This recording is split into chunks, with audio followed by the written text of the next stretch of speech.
Assalamualaikum warahmatullahi wabarakatuh. Pada kesempatan ini, kelompok saya akan membahas tentang bab 9 tentang investment in human capital. Jadi, pasokan tenaga kerja ini memerlukan investasi awal dari pihak pekerja dan biaya awal yang diharapkan dapat diperoleh kembali selama periode waktu tertentu. Human capital investment, yaitu investasi dalam sumber daya manusia, memerlukan biaya yang ditanggung dalam waktu dekat yang diharapkan akan bertambah di masa depan. Ada 3 kategori di sini. Kemudian ada namanya the concept present value. Ketika keputusan investasi dibuat, investor berkomitmen untuk pengeluaran saat ini sebagai imbalan untuk aliran masa depan yang diharapkan.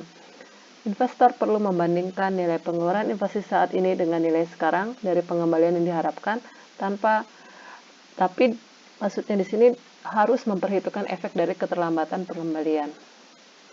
Bisa dilihat dengan rumus seperti ini, ya, di mana di sini ada namanya mendiskontokan manfaat masa depan. Kalau 2 tahun 1 tambah R pangkat 2, sedang untuk 3 tahun 1 tambah R pangkat 3. Rumusnya seperti ini. Jika investasi modal manusia menghasilkan pengembalian pada tahun pertama dan kedua dan seterusnya, maka kita akan melihat nilai sekarang dihitung sebagai berikut. Kemudian ada namanya modeling the human capital investment. Model investasi modal manusia itu diasumsikan bahwa manusia adalah memaksimalkan utilitas, mengambil perspektif seumur hidup ketika membuat pilihan tentang pendidikan dan pelatihan. Diasumsikan dengan membandingkan biaya investasi jangka pendek atau C dengan nilai sekarang dari manfaat yang diharapkan di masa depan ketika membuat keputusan. Misalnya tentang sekolah tambahan atau investasi tambahan sekolah. Kita lihat di sini rumusnya. Nah, ada 2 cara dalam mengukurnya menurut kriteria persamaan yang tadi, yaitu dengan mengadopsi nilai sekarang dan mengadopsi metode IRR. Kita bisa lihat di gambar 9.1. Jadi keterangannya, biaya marginal atau MC dari setiap unit tambahan modal manusia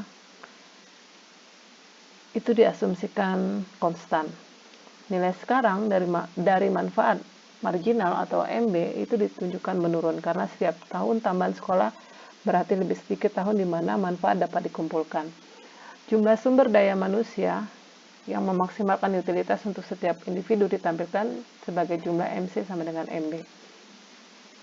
Seperti yang ditunjukkan pada garis biru 91A, individu dengan MC yang lebih tinggi akan memperoleh tingkat modal manusia yang lebih rendah. Bandingkan HC dengan HC bintang. Demikian pula mereka yang mengharapkan manfaat masa depan yang lebih kecil dari investasi modal manusia akan memperoleh lebih sedikit modal manusia. Kemudian ada namanya the demand for all college education. Weighing the cost and benefit of college. Manfaat konsumsi dari perguruan tinggi tidak akan banyak berubah selama 1 dekade. Jadi, perubahan dalam tingkat kehadiran di perguruan tinggi dalam periode waktu yang relatif singkat mungkin mencerminkan perubahan MC atau manfaat yang terkait dengan aspek investasi dari kehadiran di perguruan tinggi. Kita bisa lihat di gambar 9.2, di mana di sini ada aliran A, dimulai segera tidak terlalu naik tinggi. Ini aliran yang penghasilan lulus sekolah menengah.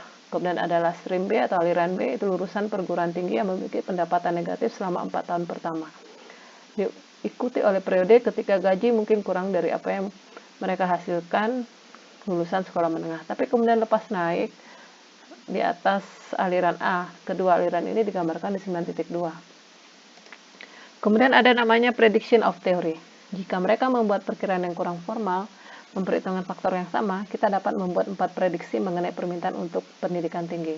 Orang-orang yang berorientasi pada saat ini, sebagian besar mahasiswa berusia muda, kehadiran di perguruan tinggi akan berkurang jika biaya kuliah meningkat, kehadiran di perguruan tinggi akan meningkat jika kesenjangan antara penghasilan lulusan perguruan tinggi dan lulusan menengah itu melebar.